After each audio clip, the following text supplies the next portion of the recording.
Okay, good morning, everybody. Thank you very much for joining us for our morning shir in Chovot HaLevavot according to Chassidut.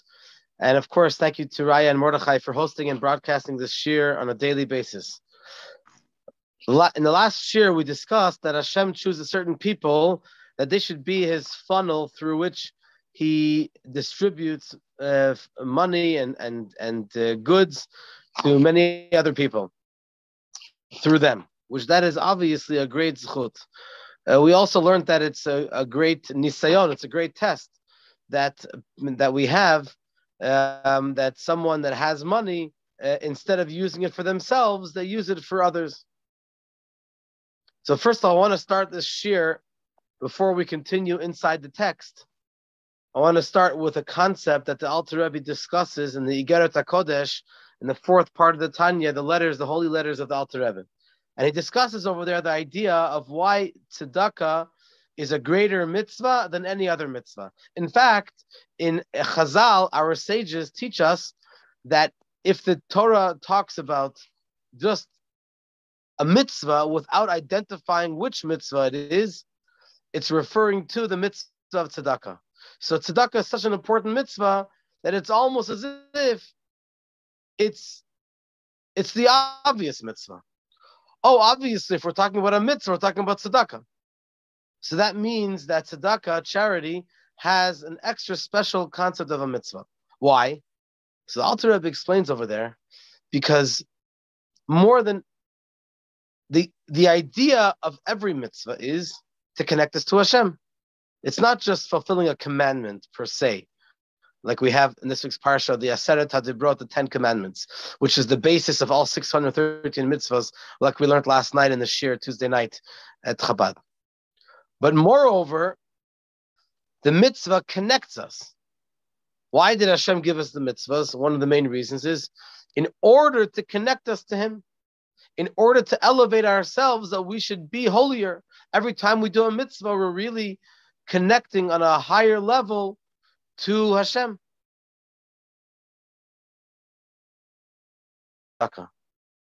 The money that you and I worked very hard for, we sweat, and with your own effort, every bit of every agura, every cent is earned, is achieved through a lot of effort and labor and hard work. So when you give this money for tzedakah, that you could have used this money for your own personal needs. You could have used it for your own food. You could have used it for your own, for living expenses. And you take this hard-earned money and you give it away to someone who is less fortunate than you. Wow. Then this is considered the typical, in a sense, the greatest mitzvah that there can be. And so therefore, this just emphasizes what we talked about yesterday, in the last shir.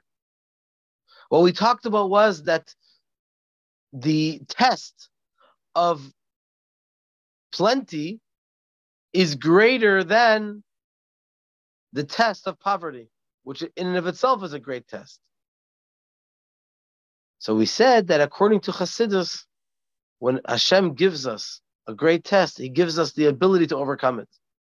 So when it comes to tzedakah, charity, that the tzedakah is so powerful and so meaningful, so if the test is so great, so then the mitzvah that you do through standing by the test, passing the test, as they say, and not, God forbid, overlooking it, that is an extra special zechut, an extra special merit for you. When a person stands up to the test and passes it with flying colors.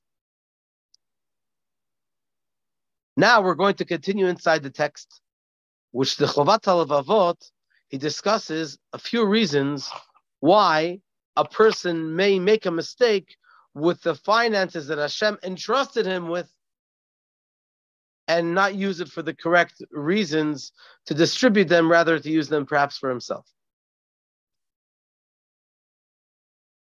So v'hasachal mehem, someone who is not wise, to say the least, yit'eh, will make a mistake b'shlosha panim in three ways. Echad mehem, one of them is b'kabtzo hamamon, when he seeks money. Ki hu lokeach ma shegazar lo haboreh lekachto al kol panim migunim v'raim. Essentially, he receives this money that Hashem had decreed upon him, that he should have it. Unfortunately, he should have it through non-kosher ways. If a person would look for kosher ways how to achieve this money, how to seek this money, he would have reached his desire and his will. And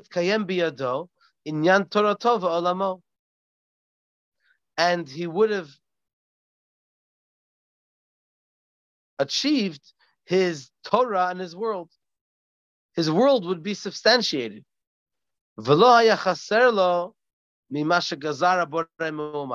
And would not have been missed whatever Hashem decided that he should have. So in other words, if Hashem decided that a person should have X amount of money, so what's the point of trying to find all kinds of backdoor ways, to say the least, which may not be kosher ways to seek the money, to receive the money? He should have looked for good ways, and Hashem, if Hashem wants him to have the money, he will have the money. He doesn't have anything to worry about. V'hasheni, number two, he thinks that everything all the money that he gets is for his food alone. And he doesn't realize that the parnasa, his livelihood, is divided into three portions. Number one, teref mizano, literally the food that he needs, and the other and other things that his body needs. As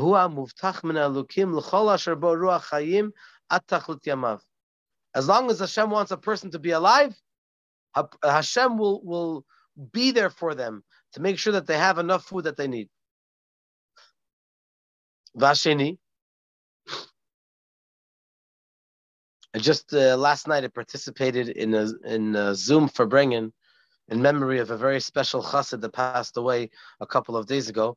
His name was Rabbi Zusha Posner. His father of blessed memory, Rabbi Shalom Posner, was a shliach of the previous Rebbe. I believe he became a shliach in the, for sure the 1940s, perhaps even the 1930s. So Rabbi Posner, that passed away a couple of days ago when he was 85 years old, he was a shliach of the Rebbe here in Israel, but he was the son of a shliach. How many people of that age can say that they're the children of a shliach? Not only a shliach themselves, but also they grew up in a shliach's home in Pittsburgh. His father, Rabbi Posner, was a shliach of the Rebbe in Pittsburgh. And one of the people that eulogized him, one of the rabbis, said something very interesting, that his opinion was, it's a very interesting perspective. He said that, if I remember correctly, this is what he said. It's a very novel approach, which is connected to this subject over here. That Rabbi Zusha would say, if I understood correctly, that he worked at one point for a yeshiva in central Israel. And I only need to get paid only whatever I need. I don't need extra. So 1 month he would need 2,000 shekels. Another month he would need 10,000 shekels. If he didn't need whatever money, this was his approach. Obviously, it's an out of the box thinking, and it's for unique people. But I'm just bringing out the point where Hashem provides for each person whatever they need. So if 1 month, just to bring a point across, to take it to a little bit of an extreme, if someone needs $100 1 month, he already has a home, let's say paid for, and whatever, it's obviously an extreme case. I'm just trying to bring a point across. So why should he be paid the regular $2,000 or $5,000 for the month? That's all he needs. In other words, Hashem provides whatever the person needs. Another month on the other extreme, if he's marrying off a child and needs to have several $1,000s or more, so that month he should get whatever he needs because he is given over with his whole heart and soul to the institution. He lives, he breathes the institution. And so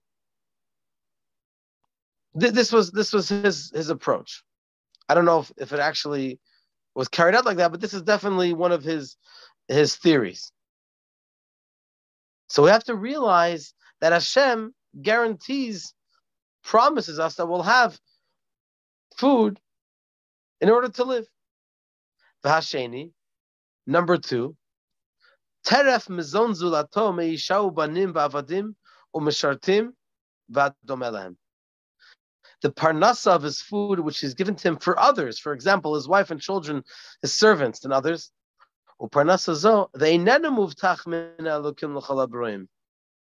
It's not promised from Hashem to all of the creations.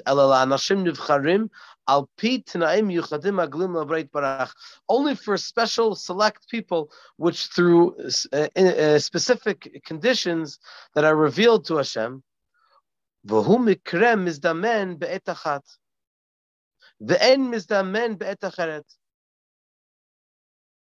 And this refers to the parnasa, which is not hechrechit. It's not a must. It's not for the basics. It's above the basics. The ein mizdamen be'et acheret. Sometimes it's available, and sometimes it's not available. As Hashem has established in His world, according to the measures of kindness and rule. The Ashlishi, number 3, is teref kinyan, the parnasa of his belongings. This is the third level, which is money which doesn't really have any direct benefit for the person, and he does not have a pleasure from it. He guards it, he saves it in his account, in his savings, until he's able to inherit it to someone else. Or God forbid, it gets lost. And the unwise person will think that so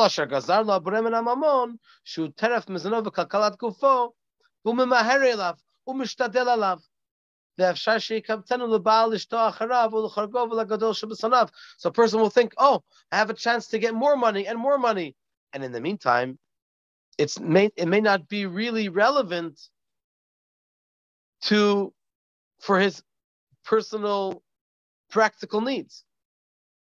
And at the end of the day, he may not even have benefit from it. So what's the point in making himself crazy for the extras? For the basics, Hashem will make sure that a person has that. For others, for his wife and family, then for certain people it is decided and it's a given. For others, it's not a given. And the third level is the extras, which a person doesn't have to go crazy for. If Hashem wants, Hashem will give it to him, and he'll be able to utilize it for the right things. And the third point that these unwise people don't realize, that Hashem gives food to the owners, just like Hashem decreed and ruled that this person's food should be given through him. And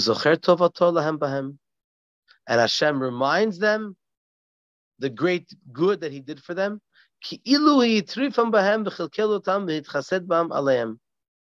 as if Hashem gave them his own. He's doing his kindness. Hashem wants us to thank him, to express our appreciation to him. And that a person should serve Hashem for them.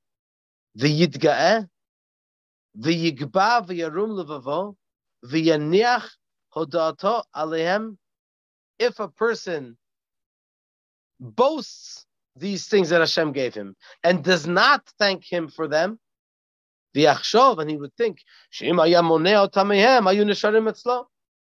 V'chi lulehu, hayu nefsakim tarfehem. He might think in his heart, this silly person, that if Hashem will not give the parnasa, then it's thanks to me, the person will think, thanks to the person themselves, that in their merit, Hashem gave them the money, as if they're the big shot that deserves everything.